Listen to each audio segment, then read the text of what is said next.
Hello, hello, bonjour à tous. Nous sommes heureux encore une fois d'être là sur ce plateau de Parlons-en pour un thème qui est très important, le thème de la Pâque.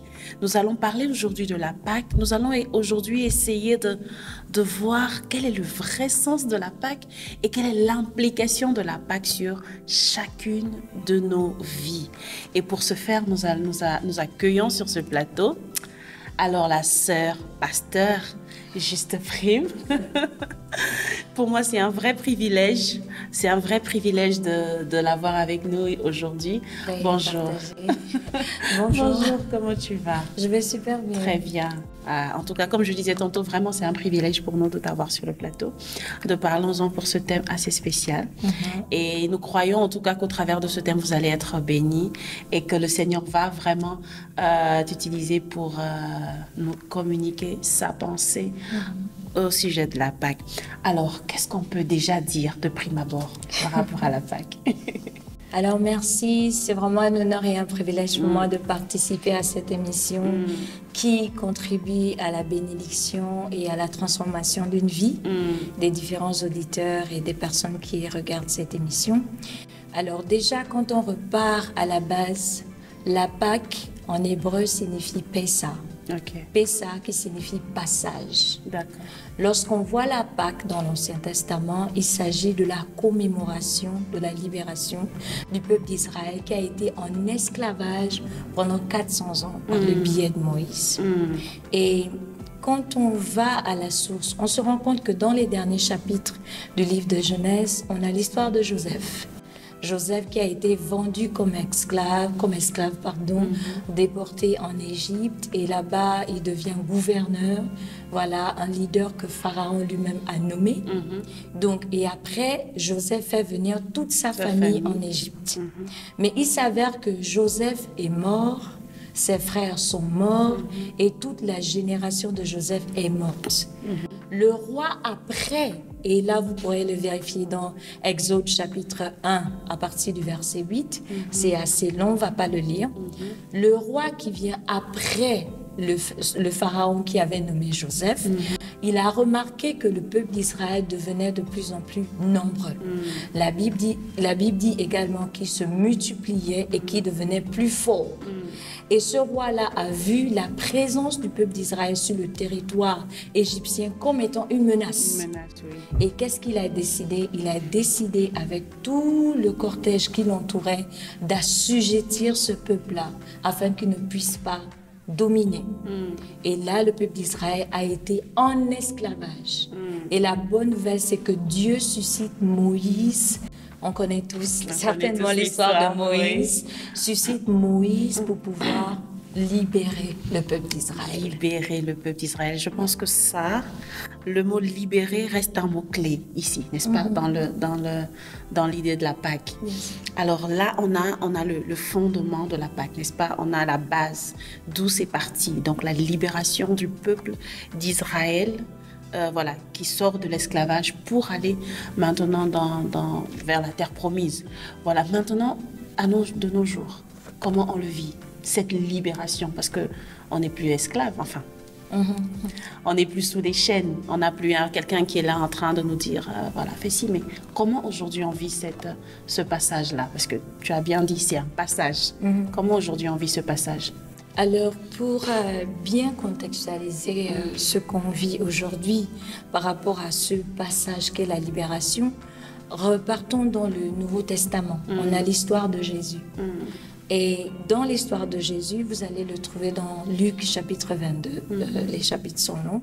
Vous allez vous rendre compte que Jésus mange la Pâque avec ses disciples avant d'être crucifié. Et les symboles que Jésus utilise, il dit, voici, c'est la dernière Pâque que je mange avec vous, je n'en mangerai plus. Ce pain est mon corps donné pour vous, ce vin est mon sang donné pour vous. Ok? Et cela symbolise la mort et la résurrection de Jésus. D'après certains érudits et certains chercheurs en théologie, ils ont découvert qu'en fait, la dernière Pâque que Jésus a mangée, c'était un jeudi. Et le vendredi, il a été crucifié, enseveli, et le dimanche, il est ressuscité. Voici pourquoi dans le calendrier, je veux dire universel, la Pâque tombe toujours un dimanche. Parce qu'il symbolise la célébration du 3e jour après la mort de Jésus, qui est sa résurrection. Alors, voyons ce parallélisme. Nous avons dans l'Ancien Testament la Pâque qui symbolise la commémoration de la libération du peuple d'Israël. On peut dire une sorte de cessation de l'esclavage. Et dans le Nouveau Testament, nous voyons également la libération du peuple de Dieu par Jésus-Christ. Aujourd'hui, on peut vivre la Pâque par Jésus-Christ. Et cette libération est tout simplement manifeste par le fait que Christ est mort et ressuscité avec nous. Quand il s'agit de la libération, on parle de la délivrance, de la restauration, de la guérison, de la résurrection, du fait de voir le monde des ténèbres s'effriter et les chaînes tomber. C'est de cette libération qu'il s'agit, la Pâque aujourd'hui. Amen. Je suis bénie parce que je sens qu'il y a déjà des termes qui sont en train de me faire du bien. Il y a des termes qui sont en train de me faire du bien. Parce que c'est vrai que des chrétiens vont se dire, bon, ça on connaît bien, c'est du déjà entendu. Mais aujourd'hui, il n'y a pas que des chrétiens qui vont nous écouter. C'est pourquoi je veux vraiment qu'on mette l'accent sur cet aspect-là, tous ces détails, pour que tout le monde, même ceux qui n'ont peut-être jamais entendu, vraiment sachent que la Pâque, comme tu l'as bien dit, ce n'est pas seulement... Aujourd'hui, on n'est pas libre par rapport à... Parce que, par exemple, les pharisiens ont dit ça à Jésus, que toi, tu dis qu'on est esclave, mais on est esclave de qui? Nous, on est libre, on est des fils d'Abraham, on n'est pas esclave de quelqu'un, mais non. Aujourd'hui, celui dont on est esclave, c'est le péché, c'est le diable qui reste, qui garde les gens captifs, en fait. Et Jésus-Christ, il est venu pour libérer. Donc, de la même façon que le Pharaon était là comme en train d'oppresser les enfants d'Israël, c'est de cette même façon qu'aujourd'hui l'ennemi et le péché en fait oppressent ceux qui ne connaissent pas Jésus-Christ. C'est bien ça, n'est-ce pas? Maintenant, moi ce que je veux savoir, c'est comment on peut vivre véritablement les réalités de cette Pâque. Parce que bon, on va dire, ok, Jésus est mort pour moi, mais est-ce que je peux ressentir ça? Parce que je pense qu'il y a bien des chrétiens qui sont quand même captifs, malgré tout. Mais comment vivre véritablement? Je ne sais pas, est-ce que c'est une question de mentalité? Qu'est-ce qu'on peut dire aujourd'hui à quelqu'un qui est chrétien, mais qui est toujours quelque part esclave? Parce qu'il y a malheureusement ça, hein, il y a des gens qui sont des chrétiens, mais qui sont toujours esclaves du péché, esclaves du monde. Qu'est-ce qu'on peut dire? Comment cette Pâque-là peut être, peut s'appliquer à eux? La Pâque s'applique, je peux dire, à 2 niveaux. Le premier niveau, c'est déjà le fait de croire que nous sommes totalement libres. La Bible déclare dans Romains chapitre 8, verset 1, il n'y a plus de condamnation pour ceux qui sont en Jésus. Jésus à la croix s'est écrié, tout est accompli. La Bible déclare qu'ensuite il a poussé un grand cri. Il a rendu l'esprit et le voile du temple s'est déchiré. Alléluia. La terre a tremblé, les rochers se sont fondus lorsqu'on lit les derniers chapitres de Matthieu. Et cette Pâque-là, on peut la vivre au 2e niveau dans le fait de vivre une vie de déclaration de ce qui est déjà. Là, je pense que tu vas bien t'asseoir parce que moi aussi, je vais bien m'asseoir parce que tu dis que le premier niveau, c'est croire. Ensuite, se déclarer ce qu'on croit. Encore. Vas-y en profondeur, parce que je sens que tu peux aller plus loin. Alors, quand je parle de croire, c'est la foi est une ferme assurance des choses qu'on espère, une démonstration de celles qu'on ne voit pas. Tout ce qui concerne la délivrance, la libération, Jésus a déjà payé le prix. Amen. Le problème, si vous me permettez de dire qu'on a aujourd'hui, on est trop dans l'ignorance et on est trop dans je ne sais pas comment le qualifier, mais c'est le fait d'être passif par rapport à sa vie chrétienne. Lorsque vous avez cette information, qui est la merveilleuse des informations, que le Fils de Dieu est venu mourir, il a été enseveli, il est ressuscité et il nous donne la vie Et cette vie-là, elle est en abondance. Cela veut dire qu'il faudrait déjà que vous puissiez croire que cette vie-là, vous l'avez. Et marcher dans la dimension de cette vie. Amen. Et c'est là où se situe le problème. Comme vous l'avez dit, aujourd'hui, il y a beaucoup de chrétiens qui sont encore esclaves de ci, de ça. Vous savez, le diable joue au niveau de notre ignorance. C'est l'ignorance. Lorsque vous plongez et vous demeurez, vous découvrez, vous pouvez découvrir les richesses de l'Écriture, votre vie change. La différence qu'il y a entre les différents chrétiens aujourd'hui, c'est la révélation qu'on a de la parole de Dieu. Hey. Amen. Yeah. Amen. Est-ce que vous sentez ce que je ressens ici? Il y a une abondance ici que moi, dont je bénéficie et j'espère que vous également, vous bénéficiez de toutes ces paroles profondes. Le Christ a tout accompli à la croix de Golgotha. Et c'est tellement clair. Elle l'a dit, tout est accompli en fait. Tout est une question de foi. Est-ce que j'ai la foi que véritablement tout est accompli et qu'aujourd'hui, je peux vivre dans cette liberté? Exactement. Et cet autre aspect que tu as souligné, que je trouve aussi pertinent, c'est l'aspect de la connaissance. Parce que aujourd'hui, il y a des gens, la parole est disponible, mais les gens ne connaissent pas forcément tout. Quand tu ne connais pas ton droit, tu ne peux pas le revendiquer. Exactement. Et l'ennemi utilise ça, comme tu l'as bien dit, pour dire, toi, qu'est-ce que tu penses? Moi, je pense que le jeu qu'il a fait avec Ève, il continue à le faire. Le Seigneur a-t-il réellement dit que tu es libre? Toi, tu penses que tu peux te libérer de ça? Mais effectivement, tout est accompli. Tout est accompli. Et je pourrais encore ajouter en disant que le cœur de Dieu, c'est de nous faire rentrer dans les richesses de sa gloire. Amen. Voici pourquoi la Bible déclare que par un seul homme, le péché est rentré dans le monde. Et par un seul homme, la délivrance et le salut des nations est arrivé. Et cet homme, ce n'est que Jésus-Christ. Amen. Jésus-Christ est la porte qui nous réconcilie avec Dieu. Et le problème aujourd'hui, c'est qu'on ne comprend pas la profondeur de cette réconciliation.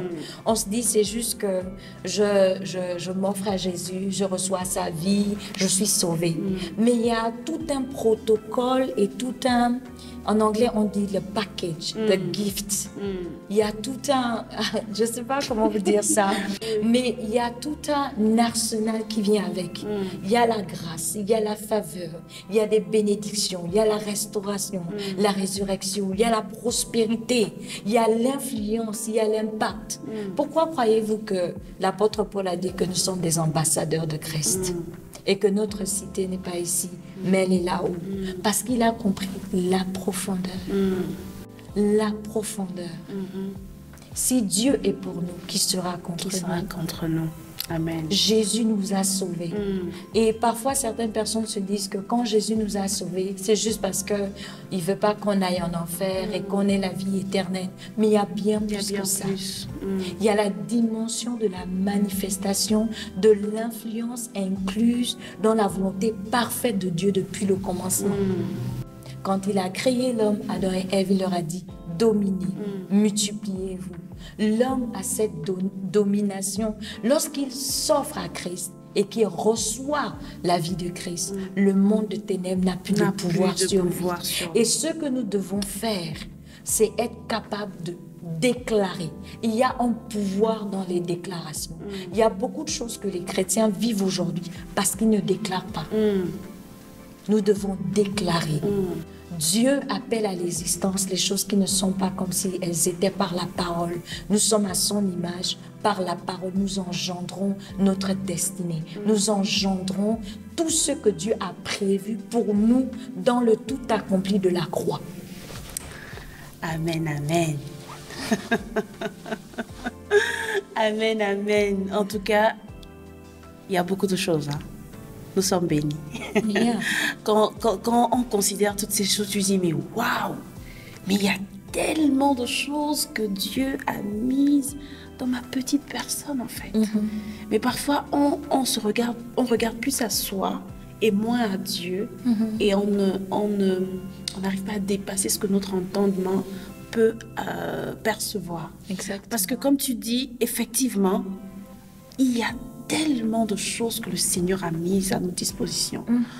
Quand on accepte le sacrifice de Jésus, quand Jésus-Christ est mort à la croix, quand son sang a coulé, déjà la Bible dit que son sang, par son sang, nous sommes lavés, purifiés de tout péché. Donc le péché ne peut plus être là à te dominer et en fait à te garder esclave. Et la Bible dit également que par son corps, par ses meurtrissures, nous avons été guéris. Exactement. La maladie donc ne doit plus nous faire peur. Tu as la maladie, tu dis Jésus-Christ t'a Guéri. C'est ça. Et ce sont des choses, quand tu les connais et tu te les appropries par la foi, mais tu vis au-dessus, en fait, de certaines circonstances, et même de toutes les circonstances. Exactement. Parce que tu as les yeux fixés sur Jésus qui a déjà tout fait pour toi. Et c'est vraiment pourquoi on voulait vraiment faire cette émission, pour faire comprendre aux chrétiens toute la merveilleuse puissance et abondance qu'il y a au travers de la Pâque. Ce n'est pas seulement un sacrifice, comme tu l'as si bien dit, hein, pour que voilà, on aille au paradis, pour qu'on fuit l'enfer. Disons que ça, c'est la bénédiction suprême, parce que je pense que le but suprême de Dieu, vraiment, et on, voilà, c'est que nous passions l'éternité avec lui, et gloire à Dieu pour cela. Mais aussi, c'est que sur terre, nous ne soyons pas esclaves, en fait. Exactement. C'est que nous soyons libres. Et c'est cette liberté-là que tu as déjà, même, dès l'entame, tu as parlé de ça. C'est cette liberté qu'on voudrait que toutes les personnes qui nous écoutent saisissent. Nous sommes libres en Jésus. Nous sommes libres en Jésus. Voyons un peu cette situation. Imaginez-vous la merveilleuse nouvelle. La Bible déclare que notre corps est le temple du Saint-Esprit. Vous pensez que si le Saint-Esprit habite réellement en nous, comment vont se comporter nos cellules, nos neurones? Ça veut dire que la maladie n'a pas de place dans un corps où l'Esprit de Dieu vivant habite. C'est une réalité. Et sur la base de ce passage qui dit que mon corps est le temple du Saint-Esprit, je réclame la guérison quand je suis malade. Et la guérison a obligation de se manifester parce que par les meurtrissures de Jésus-Christ qui m'a sauvée, je suis guérie. Ce sont des réalités. Pour vraiment expérimenter la Pâque, c'est tout simplement s'approprier cette Pâque. Jésus-Christ est mort. Il n'est pas seulement mort, il est ressuscité. La Bible dit qu'il est monté, sinon il est descendu pour libérer les captifs. Il a dépouillé les dominations, les autorités. Il les a livrés publiquement en spectacle. La Bible déclare qu'en Christ, nous avons été bénis de toutes sortes de bénédictions célestes. Qu'est-ce qu'on attend pour vivre la manifestation de cette Pâque-là? Parce que quand Jésus était à la croix, il nous portait, il était avec nous. Et quand il est ressuscité avec nous. Amen. Et quand il est dans le temple, il lit ce passage d'Ésaïe, je pense que c'est 60 ou 61. L'Esprit de l'Éternel est sur moi, car l'Éternel m'a oint pour annoncer la bonne nouvelle, pour libérer les captifs, pour donner une nuit de joie au lieu du deuil, de la sombre. Et il a dit que cette parole s'accomplit aujourd'hui. L'Esprit de l'Éternel était sur Jésus. Et il devait accomplir cette parole pour qui? Pour toi, pour moi, pour tous ceux qui nous écoutent et qui regardent cette émission. Ce sont des réalités et des vérités bibliques que nous devons nous approprier. Aujourd'hui, il y a beaucoup de personnes qui courent sur le fait « je connais tant de passages bibliques, je connais ». Il ne s'agit pas de réciter. Il s'agit de s'approprier ces vérités, de faire un avec ces vérités-là. Avec ces vérités. Oui. Amen. Amen. Nous sommes bénis. Et c'est toujours bien de se remémorer ces choses-là. Peut-être tu écoutes, tu te dis, j'ai déjà ça, je connais. Voilà. D'ailleurs, voilà, ce dimanche, on me l'a dit à l'église. Mais c'est toujours bien. Paul même a dit que la répétition est salutaire. Et c'est pas pour rien que Jésus dit même faites cela en mémoire de moi. On prend la Sainte Seine, faites cela en mémoire. C'est-à-dire, à chaque fois que tu le fais, tu penses au sacrifice qu'il a fait. C'est pas pour rien, parce qu'à un moment donné, l'esprit humain la tête, on a oublié, mais c'est toujours bien à chaque fois de se dire, waouh, voilà ce que Jésus a fait. Parfois, les circonstances veulent un peu te voiler la face, veulent un peu t'affaiblir, mais tu te dis, voilà ce que Jésus a fait. Exactement. Voilà comment Jésus m'a prise en charge. Et j'ai une maman qui aime toujours le dire, hein. Elle dit, Tivia, moi, je n'ai pas de prise en charge, mais Jésus est ma prise en charge. Elle dit, quand je suis malade, elle va se reconnaître, je la salue au passage. Elle me dit, moi, quand je suis malade, je regarde seulement à Jésus. Je dis, Jésus, je n'ai pas de prise en charge, mais tu es ma prise en charge. Et cette phrase est pour moi tellement importante. Souvent, quand tu as une prise en charge médicale, si tu es malade, tu te dis, bof, de toute façon, j'ai un 100% voilà, de couverture. Je vais à l'hôpital, on me soigne gratuitement. Donc, tu ne vois pas vraiment Jésus. Hein. Mais quand tu n'as absolument rien, tu sais qu'ici, tu n'as que Jésus. Tu sais, tu peux bien comprendre à quel point il est véritablement notre prise en charge. Alors, même si vous vous dites, ce thème, on le connaît un peu, je vous prie de réaliser encore les profondeurs que nous avons écoutées aujourd'hui.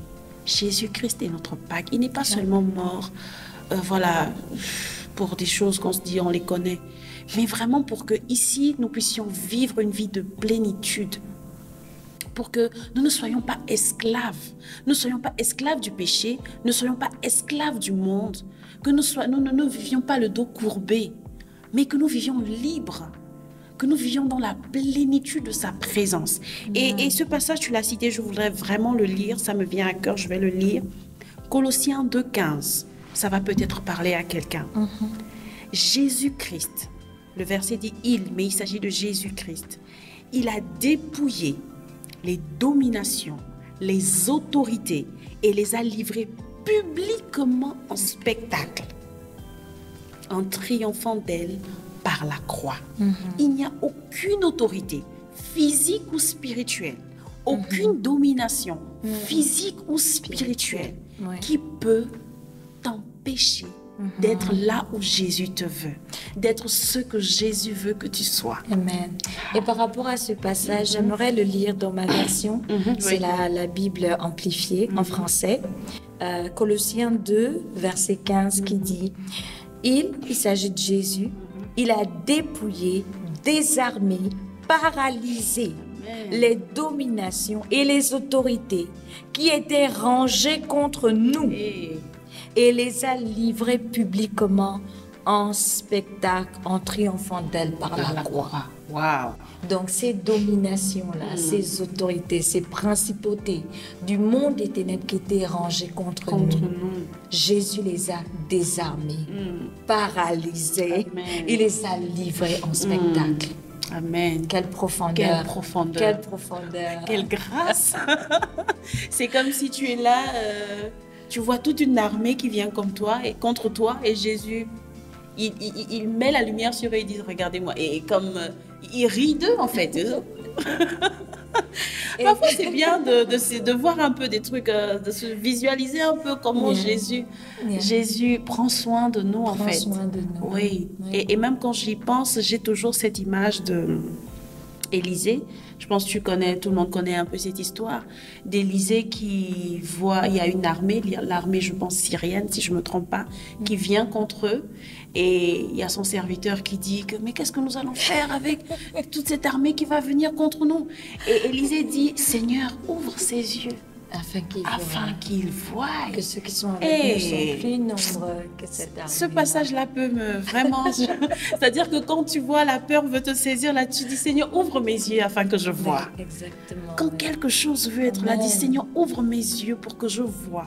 Que ceux qui sont avec moi sont en plus grand nombre que ceux qui sont contre moi. Si tu dors et que tu as la peur, tu sens que, souvent c'est ça, tu dors, hein, tu vois quelqu'un qui, tu sens dans l'ombre, quelqu'un qui attrape ton pied, tu dis, tu dis, Seigneur, ouvre mes yeux. Parce que je sais que ceux qui sont avec moi, même si le Seigneur ne te montre pas, mais la foi que ceux qui sont avec moi sont en plus grand nombre, tu dors calmement. Exactement. Et nous voulons vraiment que cette émission remplisse de joie une personne qui peut-être est sous l'emprise de la peur. Hein. sous l'emprise du péché, sous l'emprise vraiment de la frayeur constante, de se dire, mais j'ai été libérée. Exactement. Mais je peux vivre mais en paix. C'est possible. Amen. C'est possible. En tout cas, vraiment, nous sommes bénis. Je ne sais pas si tu as certainement... Juste préciser en fait que le fait de vivre la Pâque au quotidien est très important. Parce que souvent, on se dit que Jésus-Christ est mort, ressuscité pour que j'ai la vie et puis ma vie va rester comme ça. La résurrection de Jésus-Christ emmène un shift dans ta vie au quotidien. Amen. Et l'impact de cette Pâque-là apporte la grâce, la puissance, la gloire de Dieu dans ton quotidien. Amen. Ça veut dire même dans ton travail, tu connais la libération. Dans tes études, tu connais la libération. Dans ta famille, tu connais la libération. Dans tout ce que tu fais. Parce que parfois, permettez-moi de le dire, parfois on limite Dieu. C'est vrai. On se dit que Dieu peut agir à ce niveau, mais pas à celui-là. Il faut que ça change aujourd'hui. Jésus a dit, tout est accompli. Dans le tout est accompli, il y a tous les domaines de la vie de chacun d'entre nous où le tout accompli de Dieu doit être effectif. Amen. Nous devons tout simplement nous ouvrir à ce que Dieu veut faire avec nous, de lui faire confiance et de dire, je suis morte, je suis ressuscitée avec Christ et j'ai part aux grâces qui suivent la résurrection de Christ, qui est notre Pâque. Amen. Nous allons nous arrêter là parce que on peut parler des heures. Hein? Quand on pense à toutes ces choses, on peut parler des heures. Mais nous espérons que ce que nous avons partagé aujourd'hui, oui, surtout, va bénir la vie de quelqu'un, il va changer la vie de quelqu'un, va changer le quotidien de quelqu'un. Nous espérons que vous ne viviez pas seulement la présence de Dieu à l'église. C'est surtout ça, on se dit c'est à l'église que voilà, on ressent la présence. Oh, le culte était bien, la louange. Non, que dans ta chambre, tu vives la présence de Dieu. Que dans ta maison, quand tu prépares, tu vives la présence de Dieu. Quand tu vas au travail, tu vives la présence de Dieu. Dans tout ce que tu fais, que la présence de Dieu soit avec toi et que la liberté de Jésus-Christ qu'il a donné à la croix de Golgotha soit également ton partage. En tout cas, nous sommes bénis. Merci beaucoup, vraiment, d'avoir... C'est moi qui vous remercie pour l'opportunité. Merci vraiment pour ce temps que tu nous as accordé. Que Dieu te bénisse. Amen. Et que Dieu vous bénisse. Que Dieu vous bénisse.